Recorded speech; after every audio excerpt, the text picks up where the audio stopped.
We need hearing aids because if we don't have them, we get Alzheimer's much more. When I saw that video, it hit me like a ton of bricks. Okay, is it really true that your hearing loss is going to lead to dementia?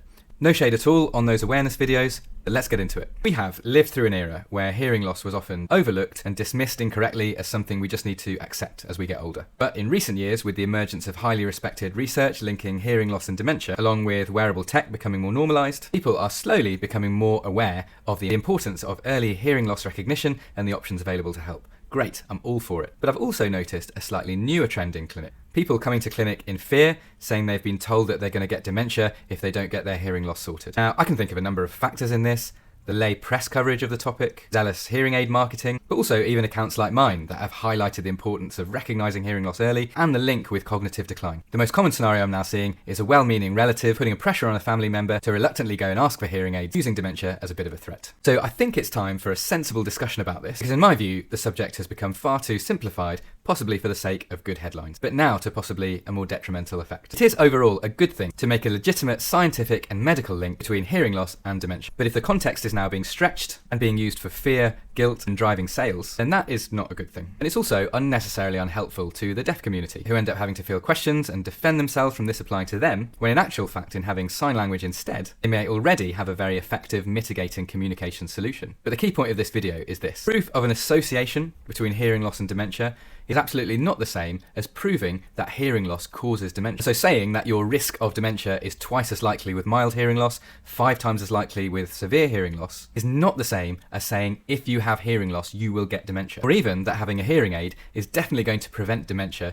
in someone who otherwise would have gone on to develop it. The limiting factor at the moment is that we don't exactly know by what mechanism hearing loss and dementia are linked. Is wearing a hearing aid going to help if you're still not interacting regularly with friends and family, for example? Now, when this has been discussed at recent conferences, there appear to be 4 broad theories. Number 1, could it be that the same underlying cause is causing both hearing loss and dementia? In that case, it stands to reason that wearing a hearing aid wouldn't prevent dementia itself. Is it that the unmanaged hearing loss is leading to the brain switching off through lack of stimulation, and dementia then developing, in which case a hearing aid might slow this down? Could it be that the dementia is actually leading to the hearing loss, rather than the other way around? Or finally, is it all just a lot more complicated and maybe a mixture of all of those previously mentioned theories? Of really intriguing interest is a study published very recently at the end of 2023 from Johns Hopkins, where a lot of the previous research has been done. They published a randomized controlled trial in The Lancet involving 1,000 patients and found that looking at the whole population, hearing intervention did not significantly reduce cognitive decline at the 3-year mark compared with health education alone. It did suggest that in groups already at risk of dementia, hearing aids might reduce those numbers, but not on the whole population in the study. Now, with all that said, let's get to perhaps what is the most important takeaway message. There are some things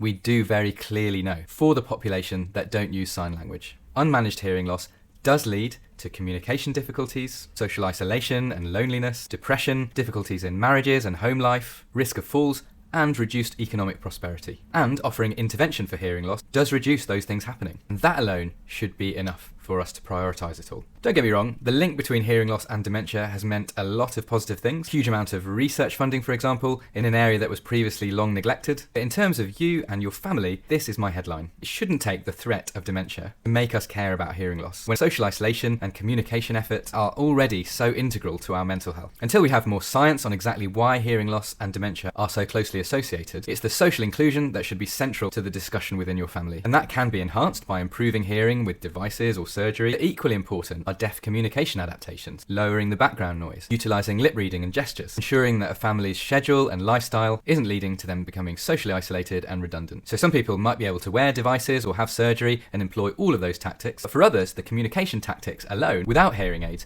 may be just about as much as they can manage. And that's okay. It's about finding the best strategy for the individual. If you're worried about hearing loss in a friend or a family member, I think we can be really thankful that we live in an era where there are so many more options than there were even 10 to 15 years ago. But do make sure you're focusing the conversation around better communication and more interaction, however that works for the individual situation.